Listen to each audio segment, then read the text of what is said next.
The northern theater of the American Revolutionary War after Saratoga consisted of a series of battles between American revolutionaries and British forces. From 1778 to 1782, during the American Revolutionary War, it is characterized by two primary areas of activity. The first set of activities was based around the British base of operations in New York City, where each side made probes and counterprobes against the other's positions that sometimes resulted in notable actions. The second was essentially a frontier war in upstate New York and rural northern Pennsylvania that was largely fought by state militia companies and some Indian allies on the American side, and Loyalist companies supported by Indians, British Indian agents, and occasionally British regulars. The notable exception to significant Continental Army participation on the frontier was the 1779 Sullivan Expedition, in which General John Sullivan led an army expedition that drove the Iroquois out of New York.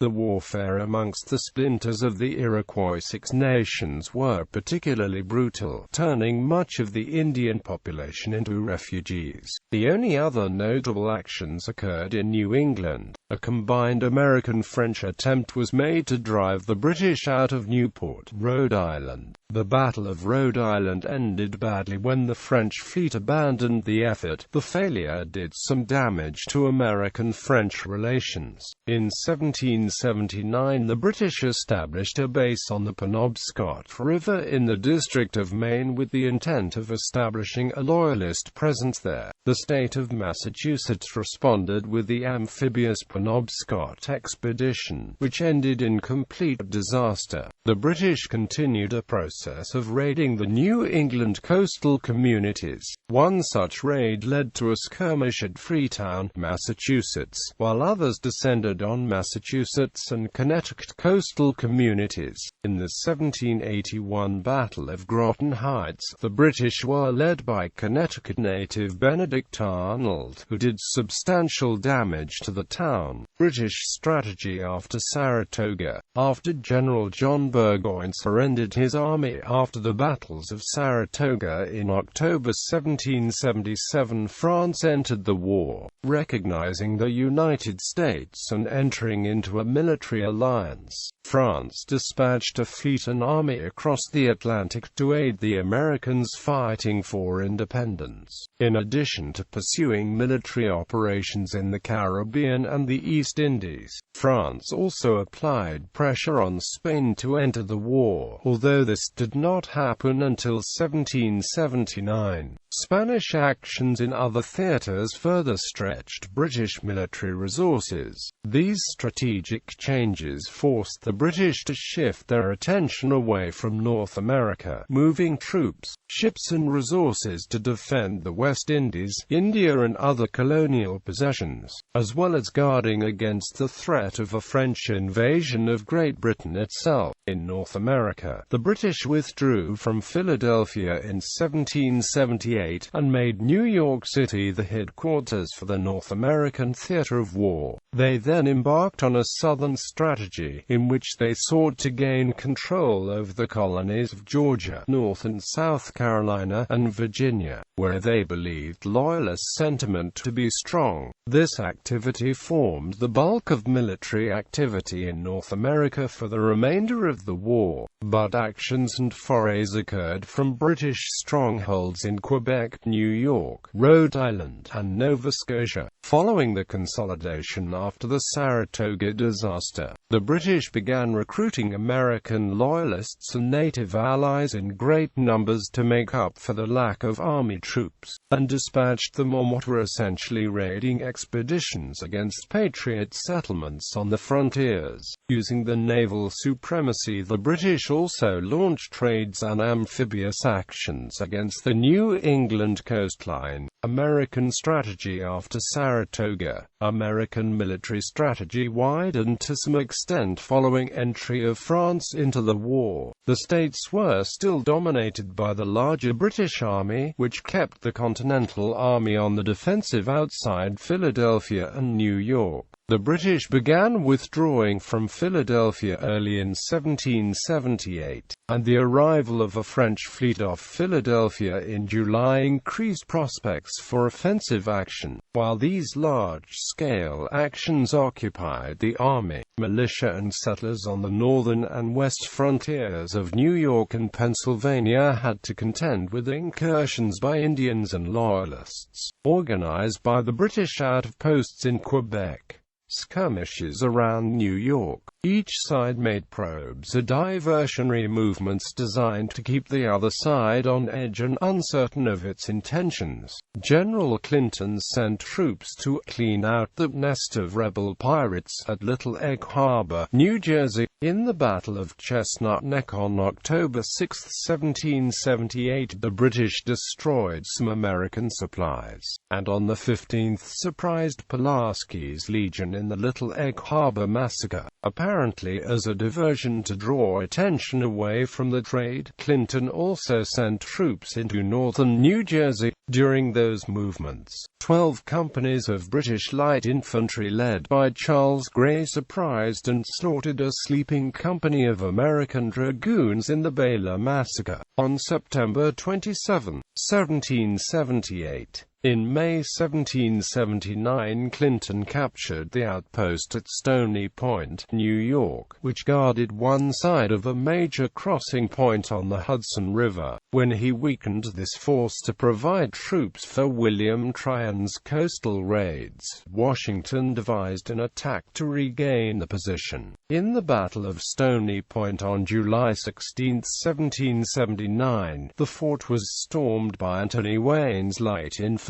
Clinton later withdrew his forces back to New York as part of the planning for the invasion of the southern states. Later in 1779, Light Horse Harry Lee led American troops in a surprise raid on Paulus Hook in present-day Jersey City, New Jersey that weakened British control of northern New Jersey. In early 1780, a British attack against an American outpost in Westchester County, New York, resulted in about 50 American casualties and 75 captured in the Battle of Young's House. The last notable action in the New York area was an attempt by the British to regain control of northern New Jersey in June 1780 by attacking the main Continental Army camp at Morristown. The first British Hessian thrust by Wilhelm von Knyphausen was blocked at the Battle of Connecticut Farms on June 7. A second offensive by Knyphausen on June 23 was halted in the Battle of Springfield after stiff fighting when Nathaniel Greene appeared on the scene with 2,000 troops. This put an end to British ambitions in New Jersey. On the 21st of July 1780, when with 2 Pennsylvania brigades and 4 cannons attacked a Loyalist blockhouse at Bull's Ferry, New Jersey. In the Battle of Bull's Ferry, the 70 Tories endured an artillery barrage and repelled all American attacks, inflicting 15 killed and 49 wounded while suffering only 21 casualties. Coastal actions. The northern coast did not see a great deal of military action after 1777, although the British executed a series of raids against the coastal communities of Connecticut and Massachusetts, and there was occasional skirmishing. The arrival off New York of a French fleet in July 1778 caused a flurry of activity. Major General John Sullivan had earlier been sent to Rhode Island to organize an attack on British-occupied Newport. The British raided his supply caches, as well as destroying military defenses and significantly damaging several communities on Mount Hope Bay. Sullivan's efforts became part of the first major attempt at Franco-American cooperation after the idea of an attack on New York was rejected. Marred by bad weather and poor communication, French troops arrived but were not used, and the Americans, while in retreat after a brief failed siege effort at Newport, fought an inconclusive battle with British forces in the Battle of Rhode Island. General Clinton marshaled troops from New York intending to support the New York garrison, but he arrived off Newport after the Americans had been driven off. Clinton instead ordered these troops on a raid against New Bedford, Massachusetts and Martha's Vineyard in September 1778. He also ordered a series of raids on the Connecticut coast led by William Tryon in 1779.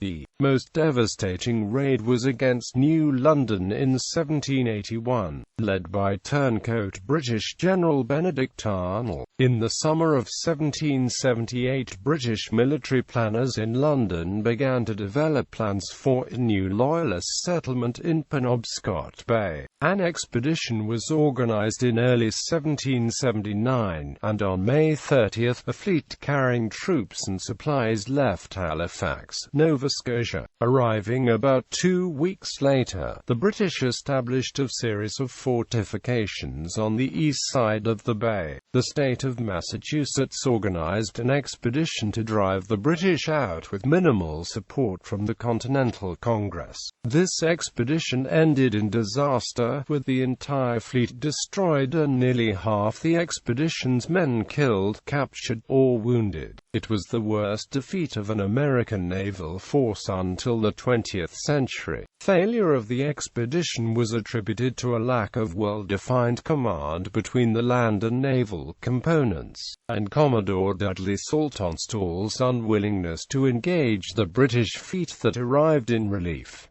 Frontier War expanded Native American role. In the aftermath of the Saratoga campaign, a frontier war emerged. Before Burgoyne's campaign, Quebec's Governor Guy Carleton had previously restricted the use in Quebec territory. Carleton was, however, ordered by Secretary of State George Sherman to expand recruitment. This Carleton did, encouraging and funding John Butler at Fort Niagara for the purpose. Some of these recruits joined Burgoyne, while others joined Barry Street, Ledger on his equally unsuccessful siege of Fort Stanwix in August 1777. The bloody Battle of Oriskany, fought mainly between Native Americans on the British side and Tryon County militia accompanied by some Oneidas, exposed fractures within the Iroquois Confederacy and marked the start of a bloody intra-Iroquois Civil War. Although there were still tribal interests that wanted to remain neutral, vocal advocates of war, including the Mohawk leader Joseph Brant, and the continued persuasion of John Butler, convinced many of the Iroquois, particularly the Senecas and Cayugas, to take up arms for the British. These forces were principally led by war chiefs leaders Cornplanter and Sauer-Yincarata, although Brant led a contingent of Mohawks and a small force of Loyalists known as Brant's Volunteers. Brant's recruitment of Loyalists sometimes put him at odds with the Butlers, who were also recruiting Loyalists for the Ranger companies.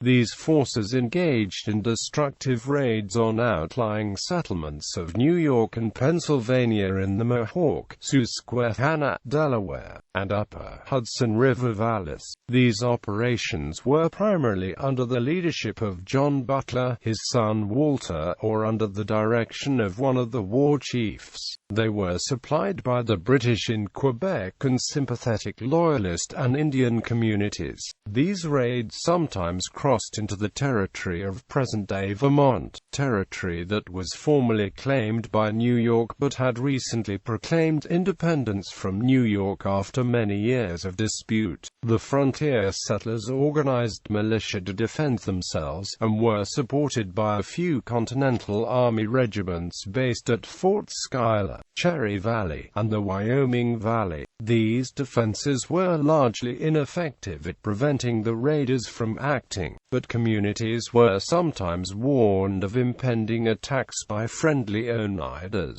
most of whom sided with the Americans. In 1778, Brant recruited a mixed force of Loyalists and Iroquois, and started his frontier raids with an attack on Kobleskill, New York in May 1778, and the Senecas operated in the Susquehanna River Valley, driving settlers out of present-day Lycoming County, Pennsylvania in a series of actions that became known as the Big Runaway. The Butlers and Senecas joined forces in early July to attack the Wyoming Valley. Although Brant was not present, atrocities claimed to have been committed that contributed to his reputation as a monster, and the Seneca were outraged at false accusations that they had committed atrocities. Brant joined forces with some of Butler's Rangers to attack German Flats in early September. New York authorities responded to Brant's activities by destroying the Indian towns of Unadilla and Onondaga in October. Those towns had been used by Brant and the Butlers as bases of operation. Brant, the Butlers and some Senecas joined forces to take revenge by participating in a major attack on Cherry Valley in early November, in which as many as 30 non-combatants were slaughtered in the aftermath. British forces from the Montreal area led by Major Christopher Carleton raided communities in the upper Hudson River Valley in October. The brutal frontier warfare led to calls in the Continental Congress for the Army to take an active role. In